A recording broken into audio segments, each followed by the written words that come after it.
بسم اللہ الرحمن الرحیم۔ السلام علیکم۔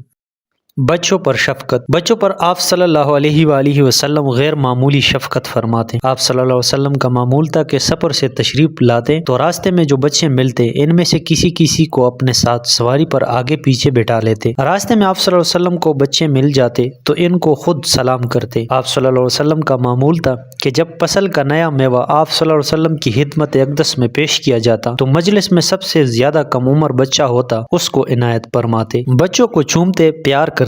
ایک مرتبہ اسی طرح آپ صلی اللہ علیہ وسلم بچوں کو پیار کر رہے تھے کہ ایک بدوی آیا، اس نے کہا آپ صلی اللہ علیہ وسلم لوگوں کے بچوں کو پیار کرتے ہیں، میرے 10 بچے ہیں مگر میں نے آج تک ان میں سے کسی کو پیار نہیں کیا۔ آپ صلی اللہ علیہ وسلم نے فرمایا اگر اللہ تعالیٰ تمہارے دل سے محبت چھین لے تو میں کیا کر سکتا ہوں۔ ایک صحابی رضی اللہ تعالیٰ عنہ کہتے ہیں کہ بچپن میں انصار کے کھجوروں کے باغات میں چلا جاتا اور پتھر مار کر کھجوریں گراتا۔ ایک روز پکڑا گیا اور لوگ مجھے آپ صلی اللہ علیہ وسلم کی خدمت میں لے گئے۔ آپ صلی اللہ علیہ وسلم نے پوچھا پتھر کیوں مارتے ہو؟ میں نے کہا کھجوریں کھانے کے لیے۔ آپ صلی اللہ علیہ وسلم نے فرمایا جو خود بخود گر جائیں ان کو اٹھا کر کھا لیا کرو، پتھر نہ مارا کرو۔ یہ کہہ کر میرے سر پر ہاتھ پھیرا اور دعا دی۔ ایک دفعہ ایک نہایت غریب عورت حضرت عائشہ رضی اللہ عنہ کے پاس آئی، اس کے ساتھ 2 چھوٹی چھوٹی لڑکیاں تھیں۔ اس وقت حضرت عائشہ رضی اللہ عنہ کے پاس کچھ نہ تھا، ایک کھجور کہیں پڑی ہوئی مل گئی، وہی اٹھا کر دے دی۔ عورت نے کھجور کے 2 ٹکڑے کیے اور دونوں میں برابر تقسیم کر دی۔ آن حضرت صلی اللہ علیہ وآلہ وسلم باہر سے تشریف لائے تو حضرت عائشہ رضی اللہ عنہ نے یہ واقعہ سنایا۔ آپ نے فرمایا